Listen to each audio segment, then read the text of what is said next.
या देवी सर्वभूतेषु शक्तिरूपेण संस्थिता नमस्तस्यै नमस्तस्यै नमस्तस्यै नमो नमः।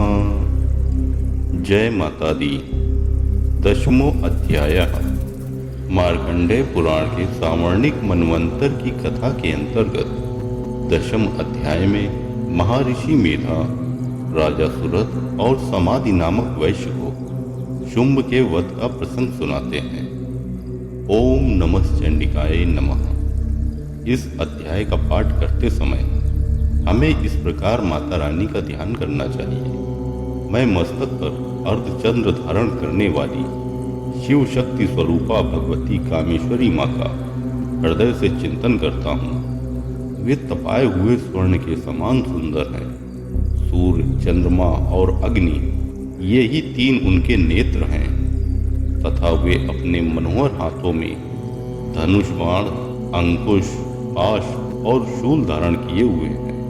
महर्षि मेधा कहते हैं, राजन, अपने प्राणों के समान प्यारे भाई निशुंभ को मारा गया देखकर सारी सेना का संहार होता जान शुंभ ने कुपित होकर कहा, तू बल के अभिमान में आकर झूठ मूठ का घमंड न दिखा। तू बड़ी मानिनी बनी हुई है, किंतु दूसरी स्त्रियों के बल का सहारा लेकर लड़ती है। देवी माँ बोली, ओ दुष्ट, मैं अकेली ही हूँ। इस संसार में मेरे सिवा दूसरी कौन है? देख, ये मेरी ही विभूतियाँ हैं, अतः मुझ में ही प्रवेश कर रही हैं। तदनंतर ब्रह्माणी माँ आदि समस्त देवियाँ अंबिका देवी माँ के शरीर में लीन हो गईं। उस समय केवल अंबिका देवी माँ ही रह गईं। देवी माँ बोली, मैं अपनी ऐश्वर्य शक्ति से अनेक रूपों में यहाँ उपस्थित हुई थी। उन सब रूपों को मैंने समेट लिया। अब अकेली ही युद्ध में खड़ी हूँ। तुम भी स्थिर हो जाओ। महर्षि मेधा कहते हैं, तदनंतर देवी माँ और शुंभ दोनों में सब देवताओं तथा दानवों को देखते देखते भयंकर युद्ध छिड़ गया। बाणों की वर्षा तथा तीखे शस्त्रों एवं दारुण अस्त्रों के प्रहार के कारण उन दोनों का युद्ध सब लोगों के लिए बड़ा भयानक प्रतीत हुआ। उस समय अंबिका देवी माँ ने जो सैकड़ों दिव्य अस्त्र छोड़े, उन्हें दैत्यराज शुंभ ने उनके निवारक अस्त्रों द्वारा काट डाला। इसी प्रकार शुंभ ने भी जो दिव्य अस्त्र चलाए, उन्हें परमेश्वरी माँ भयंकर हुंकार शब्द के उच्चारण आदि द्वारा खिलवाड़ में ही नष्ट कर डाला। तब उस असुर ने सैकड़ों बाणों से देवी माँ को आच्छादित कर दिया।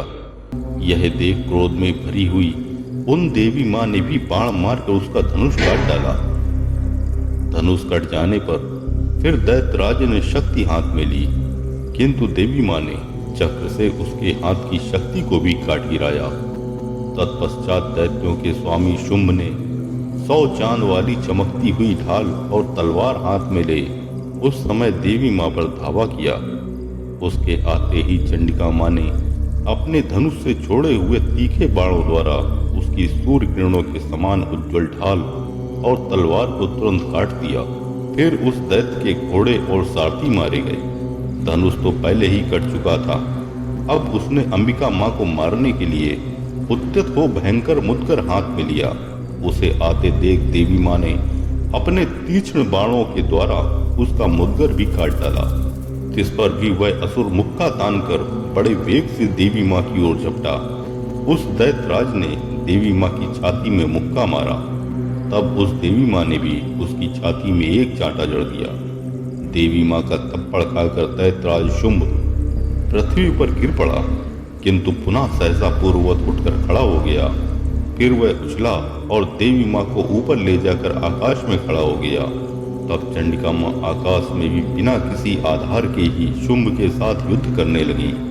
उस समय दैत्य और चंडिका माँ आकाश में एक दूसरे से लड़ने लगे। उनका वह युद्ध पहले सिद्ध और मुनियों को विस्मय में डालने वाला हुआ।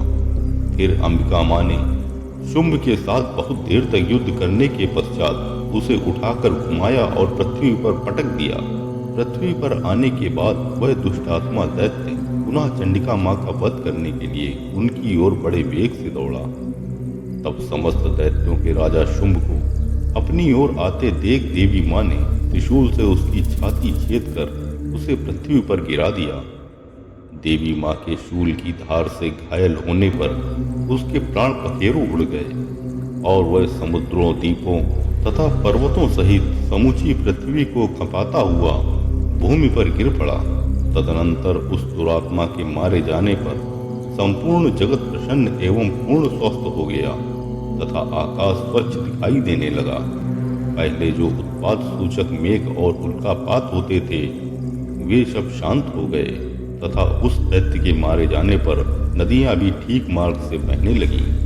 उस समय शुंभ की मृत्यु के बाद संपूर्ण देवताओं का हृदय हर्ष से भर गया और गंधर्वगण मधुर गीत गाने लगे। दूसरे गंधर्व बाजे बजाने लगे और अप्सराएं नाचने लगीं। पवित्र वायु बहने लगी, सूर्य की प्रभा उत्तम हो गई, अग्निशाला की बुझी हुई आग अपने आप प्रज्वलित हो उठी तथा संपूर्ण दिशाओं के भयंकर शब्द शांत हो गए। श्री मार्कंडेय पुराणे सावर्णिके मन्वंतरे देवी महात्म्य शुंभ वधो नाम 10वां अध्याय। ओम तत्सत।